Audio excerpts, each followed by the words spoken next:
I have oftentimes throughout life found myself in a position to be able to advocate for immigrants and migrants. We forget that the vast majority of such people are forced into their situation. Immigrants and migrants are a suffering people, and because we recognize Christ and the dignity of our God in every human being, our goal today is to give a voice to those who have no voice.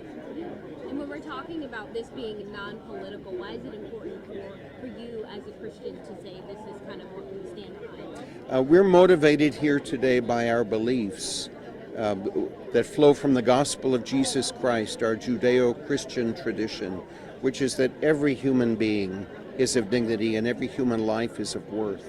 And so our God doesn't ask us to make distinctions or differentiations among who is worthy and who is not, but rather every human being has dignity, every human being has worth. And we're here especially, I think, to make a prophetic witness to how our nation needs to go back to our roots of charity, accompaniment, and welcome. I think what needs to change here in Detroit is what needs to change all across our nation, which is we need to remember the inherent dignity of every human being. That's the starting point, not someone's legal status. So tell us why we're here today. We are here to show some solidarity with our immigrant brothers and sisters who have found, many of whom have found their lives disrupted by some of the procedures and policies that have been recently implemented through the Department of Homeland Security, specifically Immigration and Customs Enforcement.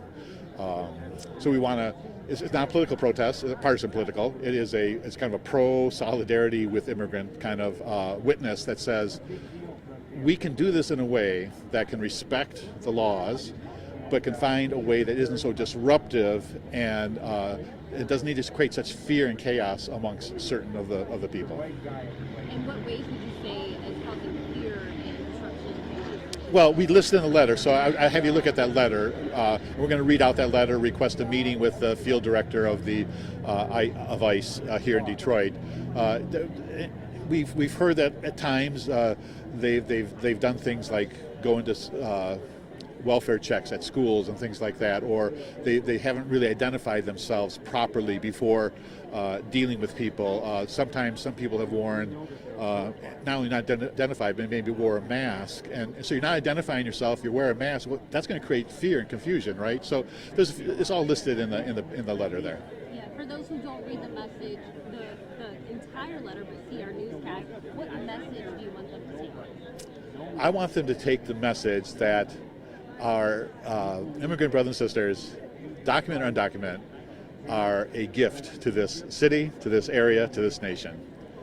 We need to find ways to implement the laws we have, but we have to do it in a way that respects their human dignity, that allows them access to due process, that doesn't separate children from parents, that doesn't immediately think, well, let's deport as the initial solution, that would also just respect them as human beings.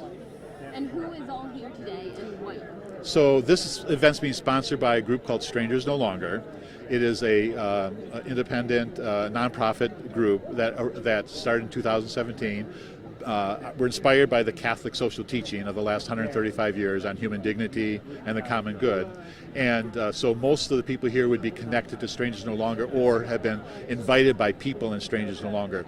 Strangers No Longer sets up circles of support in parishes, in immigrant communities, in high schools, in communities of men and women religious. They set up these circles of support that try to educate and accompany the needs of immigrants and also advocate for their just treatment. So those are the three pillars: education, advocacy, and accompaniment. In addition to that group, is there also churches here? Yes, there are. So we're so pleased. So I haven't had time to circulate because of all these interviews, but I've met. There are some Lutheran pastors here. There are some Presbyterian pastors here. I think there's an Episcopalian pastor here. Our own Archbishop is here. Archbishop Edward Weisenburger. He is here. So yeah, there's I think there's United Methodist pastors here as well. Anything else you want to say that I didn't ask you?